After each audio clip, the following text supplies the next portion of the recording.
গোলে মালে পীড়িত করো না, গোলে মালে পীড়িত করো না। ও যেমন পীড়িতি কাঁঠালের আঠা, ও যেমন পীড়িতি কাঁঠালের আঠা, সে আঠা লাগলে পরে সারে না, সে আঠা লাগলে পরে সারে না। গোলে মালে পীড়িত করো না।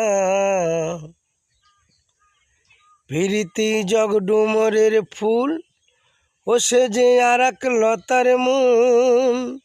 আর পীড়িতি করে ধোপার মেয়ের পা ধুয়ে খেলে, ও যেমন চিটা ঘুরে পিঁপড়ে পড়লে, শেষ পিঁপড়ে নড়তে চড়তে